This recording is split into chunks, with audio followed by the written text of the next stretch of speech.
Hello, today we're going to be looking at Sofi Technologies, aka ticker symbol SOFI. We're going to be looking at the earnings and doing a discounted cash flow analysis. There are some things I'd like to highlight here. They recorded adjusted net revenue of 489 million, which is up to 37% year over year. Another thing I wanted to highlight is that they grew their tangible book value by 14%, and they're well on track for a GAAP profitability by Q4. Their lending net interest income of 232 million exceeded lending directly. And then another thing that they'd like to highlight is that for a member and product perspective, I would highlight the following. We added a record number of 584,000 new members in Q2 2023.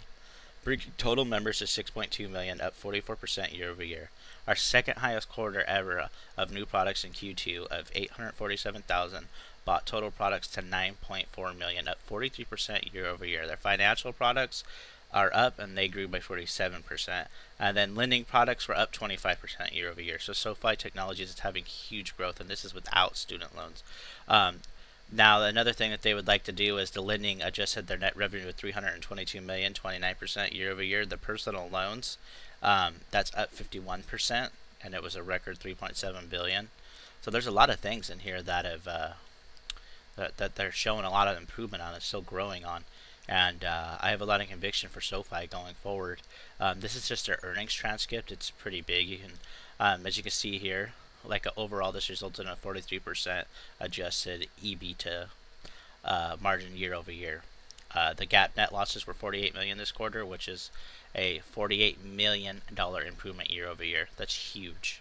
So yeah, so you can go ahead and you can listen to the transcript. You can go over here to investors.sofi.com financials quarterly results. They had the financial statement and the earnings transcript that I like to look at. You can watch the whole presentation on webcast. This is their financial statement. So if you want to zoom in a little bit so you can see better, their cash and cash equivalents, as you can see here, since December 21, 22, it's increased heavily. So that's good. They have a lot of cash on hand. Their total assets have increased. And then their liabilities, that's increased also. So see, it's increased also to the 19 million. So we used to have that many assets, so we have that much too. But that's different. You got to look at what it's from. So see, total deposits, accounts payable, debt. So their debt has increased a little bit, but look how much their total assets has increased. So that's another thing that we can do. We can also look at their total liabilities versus debt calculation too, just real quick. It's not going to do anything for them, but that's another way to value a business technically. It might bring it a little closer to book value in a sense. But so their total liabilities, temporary and permanent, right here, it's the same as that. But that's just a quick financial statement, and the things you can look at, like the restricted cash, total assets. This is per quarter. Total liabilities. They're comparing it to December 31st, 2022. That's in thousands, though, not millions. If you come down here, it will show also in thousands. It will show their interest income, non-interest income, loss per share. As you can see here, this is supposed to be negative, so it's all the way down to negative 0.06. So that's huge. That as you can see, there's a lot of improvement. So 2022, yeah, it's just a lot of improvement. So we're gonna go over here though, and we're gonna take a look at the revenue just to show you guys. As of this quarter, 630 compared it to last year, 389 million. Last year, now it's 677 million. That's a huge increase, and you can see it's been steadily going up since 2020. So as you can see, let's just do it by quarter. So September, this is when they report. So this is this is a little late, but it's just showing you the quarters. So 464, 556, 608, 677. So we're from 608 to 677 since last quarter. So we're still growing. That's really good. So we're just going to go up over here, 677 million, 73% increase year over year. So they're growing heavily. That is insane. But we can look at their shares outstanding. It is increasing a little bit, as you can see. 853, 910, 917. It decreased 901, 929, 937. So still increasing by a little bit, but that's okay. They're doing a good job. They're getting a lot better with their, as you can see on their transcript, a lot of things are saying a lot better on their financial statements, we're going to come over here to our discounted cash flow. I like to use two of them because I calculate them a little differently. One's more aggressive than the other.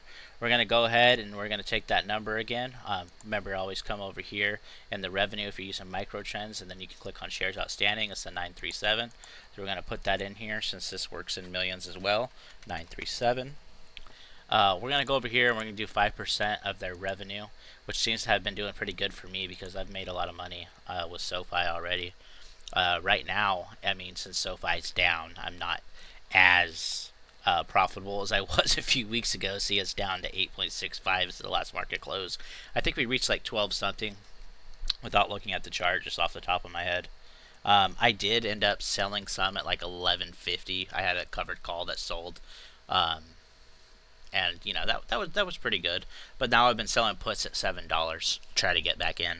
If it doesn't get picked up, no biggie. I'll just continue to take my weekly profits. I would love to load up on SoFi around $5, but you know, I don't know if we're going to see those numbers again based upon the last report. But anyways, we're going to come over here to revenue. We're going to scroll on down here. We're going to see 677. We're going to go ahead and use the trailing 12 months, you know, because we're not just going to times it by 4. So we're going to go ahead and do 2.30. So equals 2304 times 0.05, which is 5%.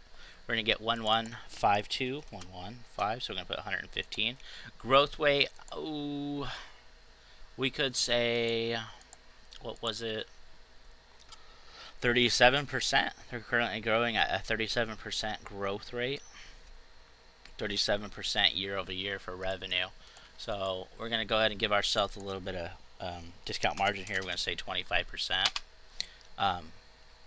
And then as you can see with the 10% discount rate, no discount, we're going to go $827. I'm sorry, $8.27. Bull case 10% discount. We can change this, but 744, 20%, 661, 569, 474, which I think would be a great place to load up. So if we don't give our stuff, we're just going to go based upon their current growth, and we go to 37%. As you can see, it increases the numbers heavily. A natural calculation, $19. Give yourself a 10% discount, and you got $17.12. Give yourself a 30% discount, and you got yourself at $13.21. So as you can see, it's undervalued. Another thing is too, so Yahoo, SoFi. We're just going to go here so you can see something quickly. That an analysis. So next 5 years, 178%. So if we were to just come over here real quickly and equals 178 divided by 5. So 35, so about 35% growth rate we could say over the next 5 years, which would grow in line with their numbers currently. I mean, I know that over the next 5 years, you know, it is saying that it's going to grow by 178% year over year, but that just seems inaccurate. Because if you come over here, like you can see their yearly revenue increased 71%. So anyways, we're going to go ahead and go with the 35% growth rate. And, you know, our 40% discount rate is going to bring us to 976. That's currently makes it undervalued even at our lowest assumptions based upon a 35% growth rate. If we come over here to my more aggressive calculator, we're going to do 115.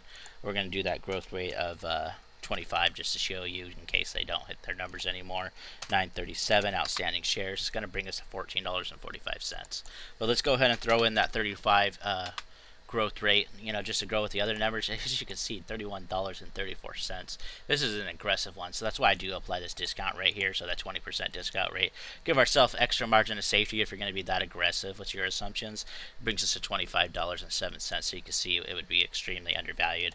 Personally, I like to give myself a margin of safety, so I do like this conservative approach. Another thing is too, is if you guys haven't heard Al Stock Trades before, we're going to use his calculation. So that's something.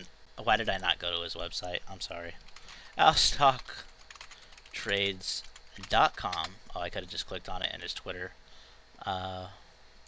Mastering the Stock Market course. He has one too that you guys can have access to. He has a lot of data out there for you guys that he provides for free in the Discord.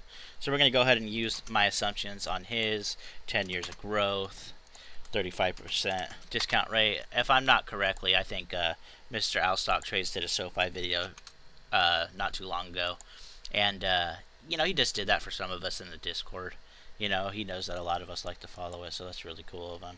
But $937, as you can see, recession case, which we did see these numbers. We got really close to this 379 not too long ago, within the last year.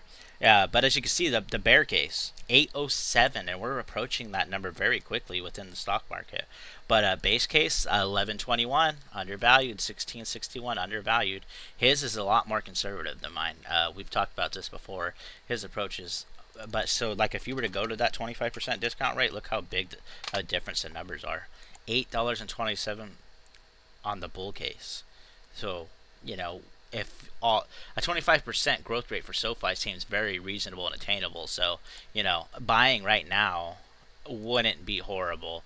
The $8.65 range. But if you want to be safe, I would say a buy range for SoFi to start a heavy position would be, anywhere about $6 to $6.50. That would give yourself a lot of margin of safety. And I'm not recommending anyone buying this. This is mostly just for myself. But that's how I see SoFi Technologies. And another website I found that's pretty